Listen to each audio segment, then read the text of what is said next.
Thank you for joining us as we talk with Ward 4 candidate Jennifer DiFiore. Welcome. Thank you for having me today. I appreciate it. You're welcome. Tell us a little bit about yourself.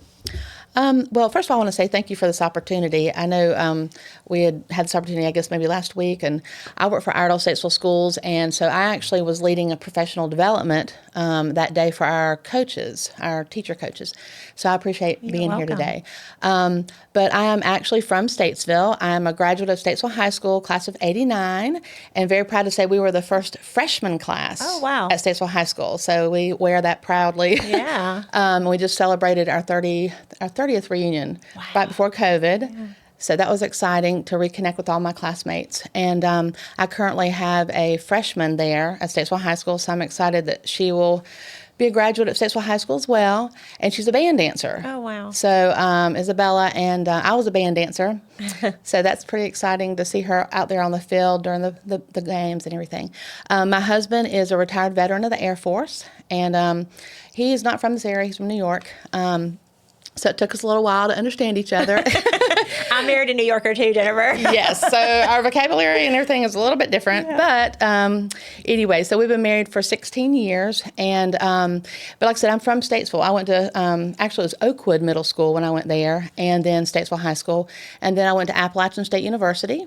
And then went to Wake Forest University for my master's program. And I've lived lots of different places: Colorado, Japan, Switzerland. Did a lot of traveling, but ultimately Statesville's home. So I came back here in 2005 and started working with Iredell Statesville Schools. And I'm an ESL teacher. Well, I was an ESL teacher. I actually am a lead teacher now, and I actually lead 22 ESL teachers. Okay. And I'm also the testing coordinator for Iredell Statesville Schools for the ESL department. So ESL is English as a second language. So all of our students come from all different countries. Wow. And believe it or not, a lot of them were born and raised here in Statesville or in North Carolina, but they have another language. So wonderful. But I'm excited to be here today and speak with you. Wonderful. Well, we're going to jump right in. So why are you running for city council, and what inspired you to get involved in government? Well, I never thought that I would get involved in government, but we are very active in the community. I serve on the Dogwood Festival Committee, and that's been around for about 55 years now, the Dogwood Festival. And growing up, it was always really special to me, and my girls have been involved with Dogwood, so I want to continue that tradition in the community. I also serve with Alpha Delta Kappa, which is an international teaching organization. I've been their president, their vice president, their chaplain, which I currently am. I also served as the district vice president for 11 chapters across North Carolina with the state program with Alpha Delta Kappa. So I've served in a lot of ways. I've served at Fifth Street Ministries with the Women's Shelter. I've served with Backpacks, the Backpacks program for Bella's Backpacks. Yeah. My daughter started that initiative 2 years ago. We serve the Dove House, and we take 20 backpacks every month to the Dove House to help them. But that was all her doing, Isabella. She started that program, but I just help her with that. And then Back to School Bash, we serve and help with that, and the highway cleanup around Statesville. And I also work with Crosby Scholars, which is a scholarship program and that we have here in Iredell Statesville Schools. So I'm an academy instructor for them, and also, again, help with like community initiatives. So I've just been really involved in the community, and I was seeing things that bothered me, and I didn't know what I could do about that. And lots of friends and family encouraged me to get involved at a higher level. They said, well, maybe, city council is coming up for re-election, go for it. And that way you'll be there and can maybe help make a difference and be a different voice and a different perspective. Since I am an educator and a mom, and I'm very heavily involved in the community, that would be a way for me to possibly help out. So great. So what are the top 3 issues you think are facing our city, and how do you plan to address those if elected? I think one of the number one things is crime. Even I live downtown Statesville, and literally a week or so ago, I had my van broken into in the morning while I was getting ready for school. And then before that, we've had attempted break-ins and whatnot. So I feel like it's not just Ward 4. Sure. I mean, it's everywhere. And the challenge there is that if it's happening in another ward, it's going to trickle into ours. And so I have actually ridden with the police department. My husband, when he came back from his last deployment with the Air Force, he actually was riding with the police for quite a while. And so he encouraged me to do the same because you can actually see what's going on. And it was quite an eye-opener riding with them. And, I've also attended the community meetings that the police officers provide the community. And, our biggest thing is gangs. So, and being in the schools, I'm seeing that too. It's trickling into our schools, the gang activity. And the biggest challenge with that is with the new laws, they can't really arrest juveniles until they're 18. And so that kind of ties their hands to do a whole lot with these juveniles. And also, they're understaffed.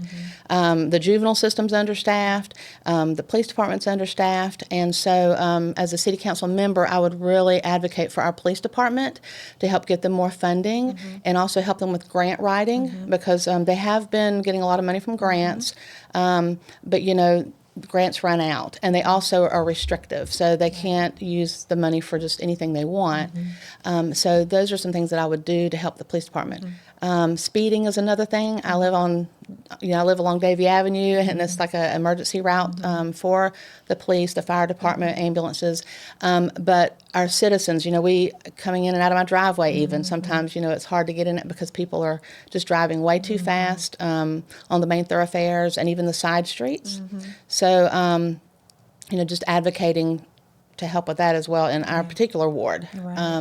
But the other thing is supporting our school system. So, of course, I'm a big advocate for the schools because I'm an educator. And, after attending lots of meetings, city council meetings, and really starting to get involved with this, I realized that there's not a lot of support there and not a great relationship there.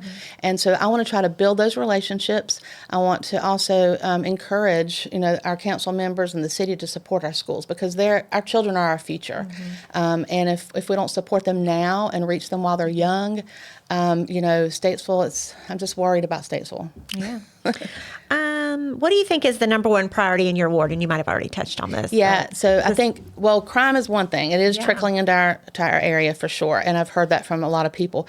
But then also, of course, the speeding through Davie Avenue in those areas. I mean, I was even at a council meeting recently where there was a couple of elderly women who like to walk on a regular basis, and they said that, one of them almost got ran over recently by a car because they were going too fast and not paying attention, and so they were concerned about that. So we're looking at ways that, we could help prevent that from happening and make things a little safer for our citizens. So what strategies do you have for promoting economic development and job growth in the city? Well, I actually have talked to a couple of council members about this. And so one of the things, Statesville, really, we kind of fell behind the mark. Like, Mooresville grew a lot faster than we did. And that's one thing when I came back to Statesville in 2005, I'm like, how did Mooresville get so much bigger than Statesville? Because we used to be the big, the big city, and they were the little city. But a lot of it was because we weren't prepared. So when businesses would come in, I mean, there's certain things that they look for initially, and if we don't have those things to offer them, then they go look elsewhere. They don't even look at us as a possibility.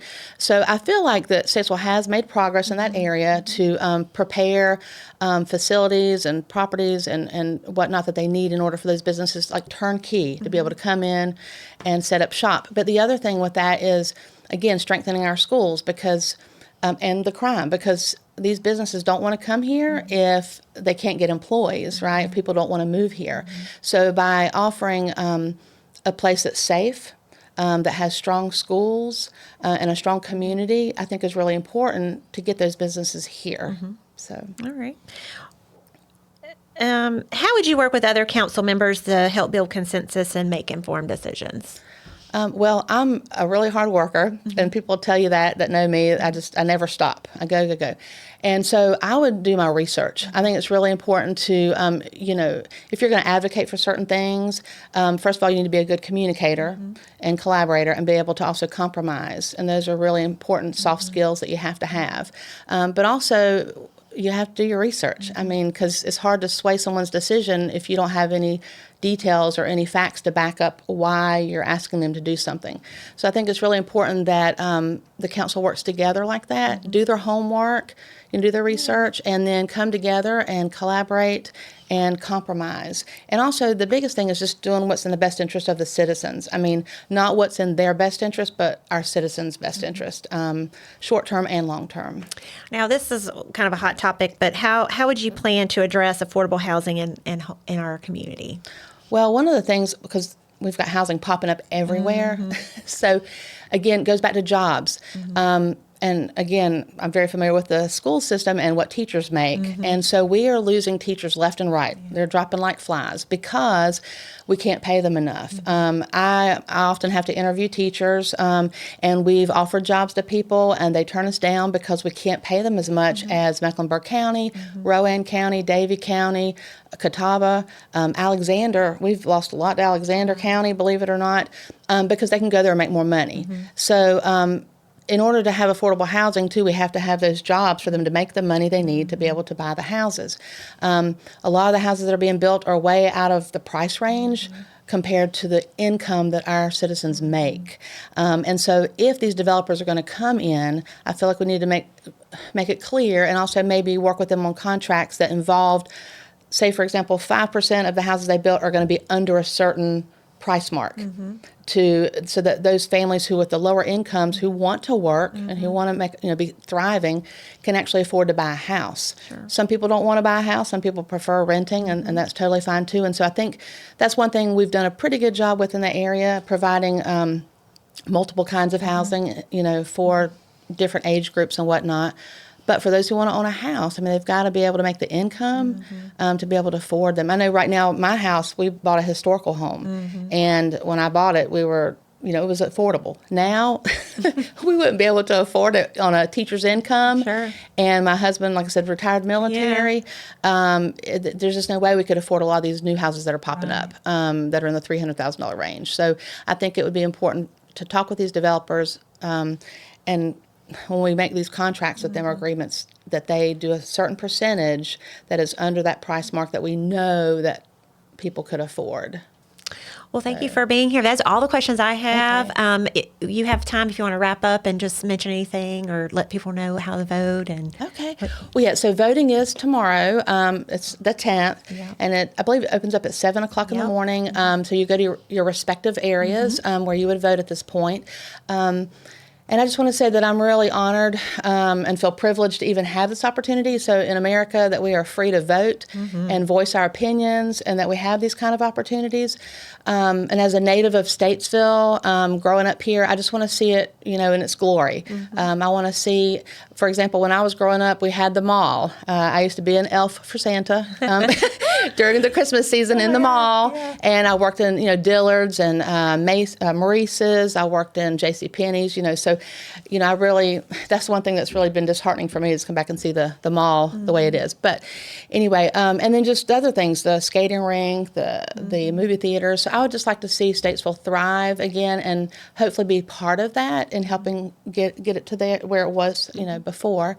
And I just appreciate your vote tomorrow. I will work hard for you. And I want to do the best for our citizens of Ward 4 and of Statesville. So, and thank you for having me. You're welcome. Thank you.